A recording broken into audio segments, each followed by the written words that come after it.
தாயாகவே பிரசவம் பார்த்த சிவபெருமான் ஸ்ரீவில்லிபுத்தூர் மடவார் வளாகம் வைத்தியநாதனுடைய அற்புத ஐதீகம். தாயோட அன்புக்கு இணையானது இந்த உலகத்துல வேற ஏதாவது இருக்குதா? இல்ல. பிரசவ வலி அப்படிங்கிறது ஒரு பெண்ணோட வாழ்க்கையில மறக்க முடியாத தருணம். அதே நேரத்துல தாய் இருந்தா அந்த தாயோட கையை பிடிச்சுக்கிறது மிகப்பெரிய ஆறுதல். ஆனா தாய் வர முடியாத ஒரு சூழ்நிலையில தாயாகவே சிவபெருமான் உதவினா எப்படி இருக்கும்? கேட்கறதுக்கே ஆச்சரியமா இருக்குது இல்ல? அப்படி ஒரு நிகழ்ச்சியான தல வரலாற்று ஐதீகம் தான் ஸ்ரீவில்லிபுத்தூர் மடவார் வளாகம் வைத்தியநாத சுவாமி திருக்கோயிலோட தொடர்புடையதான் சொல்லப்பட்டிருக்கு. இறைவன் எப்பவுமே பக்தனுக்கு கோயிலுக்குள்ள மட்டுமே காட்சி தரணும் அப்படின்னு நினைச்சது கிடையாது. தேவைப்படுற நேரத்துல தேவையான உருவத்துல அருள் புரிவான் அப்படிங்கிறது தான் ஒரு அழகான கதை. ஒரு பக்த குடும்பம் பழங்காலத்துல புனல்வேலி அப்படிங்கிற பகுதியில சிவபெருமான் மேல ரொம்ப ஆழமான பக்தி வச்சிருக்காங்க. ஒரு குடும்பம் வாழ்ந்து வந்ததா தல வரலாறு சொல்லுது. அந்த தம்பதியினுடைய வாழ்க்கையில ரொம்ப பெரிய மகிழ்ச்சி ஏற்பட்டது. அந்த பெண் கருவுற்றிருக்கிறா. காலம் செல்ல செல்ல குழந்தையை பெற்றெடுக்கக்கூடிய நாளும் நெருங்கிருச்சு. நிறமாச கர்ப்பிணி. அவளுக்கு ஒரு ஆசை, பிரசவ நேரத்துல அம்மா கூட இருக்கணும்னு சொல்லிட்டு. அந்த காலத்துல மருத்துவ வசதிகள் இப்ப இருக்கிற மாதிரி கிடையாது. பிரசவம் அப்படிங்கிறது குடும்பத்துல எல்லாருமே கவனத்துடன் எதிர்பார்க்கக்கூடிய ஒரு முக்கியமான நிகழ்வு. ஆனா தன் தாய் வீட்டுக்கு போயிட்டு அங்க போய் குழந்தைய பெற்றெடுத்துக்கணும்னு அவன் புறப்படுறா. தாயை தேடி டிராவல் பண்றா. நிறமாச கர்ப்பம், உடல்ல சோர்வு, மனசுல குழந்தை பத்தின எதிர்பார்ப்பு, இதெல்லாம் அவள் தாய் வீட்டை நோக்கி நடந்து போகும்போது அப்போ திடீர்னு அவளுக்கு பிரசவ வலி வந்துருச்சு. முதல்ல லேசா இருந்த வலி கொஞ்ச நேரத்துல அதிகமாயிடுச்சு. அவளால தொடர்ந்து நடக்க முடியல. சுத்தி பாக்குறா, பக்கத்துல அம்மா இல்ல, உதவிக்கு யாரும் இல்ல. அந்த நேரத்துல அவளுடைய மனசுல தோணுது ஒன்னே ஒண்ணுதான், சிவபெருமான் ஈசனே என்னை காப்பாத்து அப்படின்னா. வழியால துடிச்சுட்டா. அவ சிவபெருமான மனசார வேண்டினா, ஈசனே எனக்கு வேற யாருமே இல்லை, என் தாய் என் பக்கத்துல இல்லை, என்னுடைய குழந்தையை நல்லபடியா பெற்றெடுக்க நீதான் துணையா இருக்கணும் அப்படின்னு கண்ணீரோட பிரார்த்திக்கிறா. அந்த பெண்ணினுடைய வேண்டுகோள் இறைவனுடைய செவிகளை எட்டுது அப்படின்னு தல வரலாறு சொல்லுது. அடுத்த கணம் அங்க அவ பார்த்த காட்சி அவளுக்கு ரொம்ப ஆச்சரியமா இருந்தது. தாயா நின்னாரு சிவபெருமானு. அவளுடைய உண்மையான தாயின் உருவத்திலேயே சிவபெருமான் அவளுக்கு முன் தோன்றியதாக ஐதீகம் கூறுது. அவளை பார்த்ததும் அம்மா அப்படின்னு சொல்லி நிம்மதி அடைச்சிடா.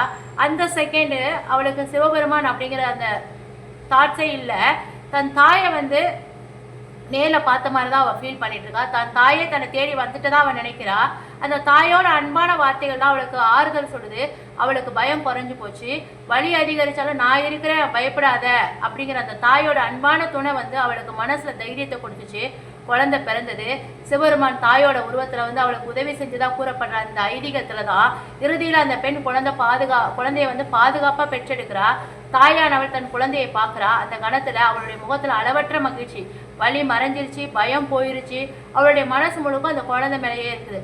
ஆனா பிரசவத்துக்கு பிறகு அவளுக்கு கடுமையான தாகம் ஏற்பட்டது. அம்மா எனக்கு தண்ணி வேணும்னு கேட்கிறா. தாயோட அன்பு, சிவனுடைய அருள், அவளுக்கு தண்ணீர் கொடுக்கணும். ஆனா அங்க உடனடியா தண்ணி இல்லை.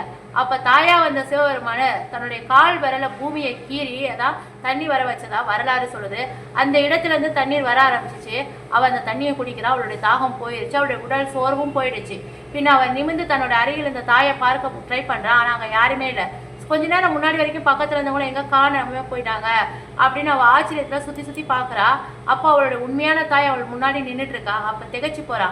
அம்மா நீங்க இப்பதானே வந்தீங்க அப்படின்னு கேக்குறா. உண்மையான தாய் நான் இப்போதான் வரேன் அப்படின்னு சொன்னதை கேட்டு கதை சொல்லுது. அப்போதான் அந்த பெண்ணுக்கு உண்மை புரியுது.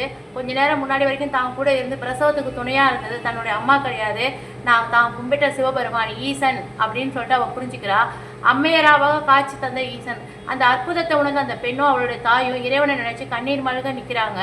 அவளுடைய பக்திக்கு அருள் புரிஞ்ச சிவபெருமான் அம்மையப்பராக காட்சி அளித்ததா தல வரலாறு சொல்லுது. அந்த அருள் நினைவாக தான் இந்த தலத்துல இறைவன் வைத்தியநாத சுவாமியாகவும் இறைவி சிவகாமி அம்பாளாகவும் அருள் பாலித்ததாக தல மரபு சொல்லுது. ஏன் வைத்தியநாதர்? இந்த தலத்துல வைத்தியநாத சுவாமி என்ற திருநாமத்தோட அருள் பலிக்கிறார். வைத்தியன் என்றால் நோயை தீர்ப்பவன். பக்தர்களுடைய உடல்நலம், வயிற்று வலி, பிரசவம் உள்ளிட்ட பல்வேறு வேண்டுதல்களோட வைத்தியநாதரை தேடி வழிபட்டா அவர் அதுக்கு உடனடியா சொல்யூஷன் கொடுப்பாரு. இந்த ஒரு விஷயத்தை நினைவுல வச்சுக்கோங்க. இறைவனை பிரார்த்திப்பது அப்படிங்கிறது ஒரு ஆன்மீக நம்பிக்கை தான்.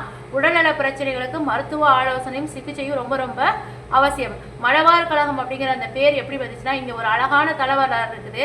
மடவார் வளாகம் என்ற இந்த பெயர் பிரசவம் பார்த்த பெண்ணினுடைய பெயரா இருக்குதா அப்படின்றது கரெக்டா தெரியல.